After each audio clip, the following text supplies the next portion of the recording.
Distribution అయితే మూసుకోలేం కదా. So అంటే బీయింగ్ ఏ ప్రొడ్యూసర్, మీరు ఇప్పుడు ఒక 100 కోట్ల సినిమా తీసారు అనుకుందాం.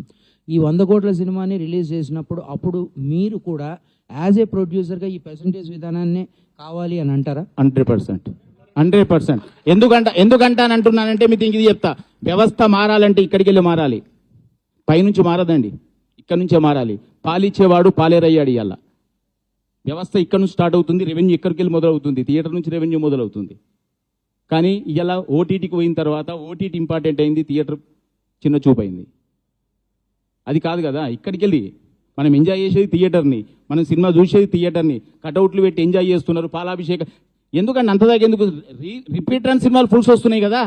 ఎందుకు వస్తున్నాయి మరి? ఓటీటీలో ఉంది కదా మూవీ. అది థియేటర్ ఎంజాయ్మెంట్ మిస్ అవుతున్నాం కదా సార్. ఇది ఇప్పుడు ఆల్మోస్ట్ 5 నెలల నుంచి సరైన సినిమా అనేది పడలేదు.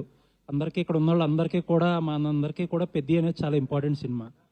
ఆ ప్రొడ్యూసర్లేమో పర్సంటేజ్ సిస్టమ్కి మేము వ్యతిరేకమని ఓపెన్గా డైరెక్ట్ ఇంటర్వ్యూలో ఇస్తున్నారు కదా ఆయన టీవీలో. మరి ఏంటి దీనికి సొల్యూషన్ ఏంటి? ఎందుకంటే ఇంకా చాలా దగ్గరకు వచ్చేసింది. అంటే సొల్యూషన్ ఏం లేదండి. యాక్చువల్లీ మేమైతే పర్సంటేజ్ విధానం అని లాస్ట్ మంత్ ఫస్ట్ నుంచే స్టార్ట్ అయినాయి. లాస్ట్ మంత్ నుంచి అయితే కంప్లీట్గా పర్సంటేజ్ సిస్టమ్ తప్ప మేము రెంటల్ మీద సినిమా వేయట్లేదు. ఎగ్జిబిటర్స్ అందరు తీర్మానం చేసుకున్నారు.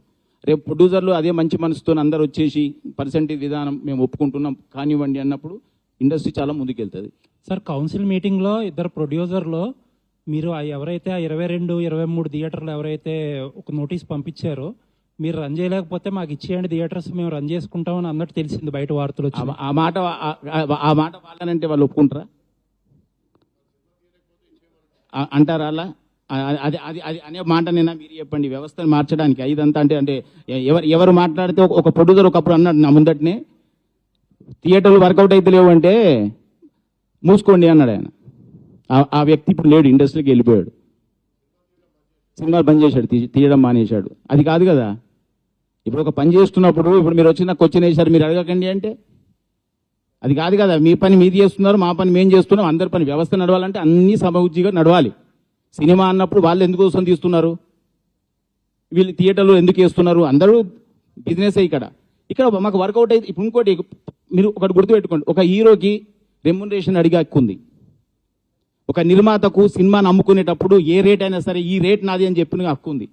ఒక డిస్ట్రిబ్యూటర్కు ఒక థియేటర్లో టర్మ్స్ చేసేటప్పుడు ఈ టర్మ్స్ కావాలి అని అడిగే హక్కు ఉంది. ఎగ్జిబిటర్కి ఏ హక్కులు లేవా చెప్పండి? ఏ హక్కు లేదా? అంటే ఏంటి అసలు? థియేటర్ ఇన్ని కోట్ల థియేటర్ని కట్టుకొని చేసి నాకు ఇది కావాలి అని అడిగితే సమస్యలు ఏంటండి? నాకు కావాలి అన్నప్పుడు ఎందుకు గొడవ? అంటే సార్ మీరు ఒక రిలీజ్ చేసిన ప్రెస్ నోట్లో ఫస్ట్ వీక్ కింద, సెకండ్ వీక్ కింద, థర్డ్ వీక్ కింద అని ఉంది. అంటే ఎయిర్ కూల్డ్ థియేటర్స్ కి అదే పర్సంటేజ్,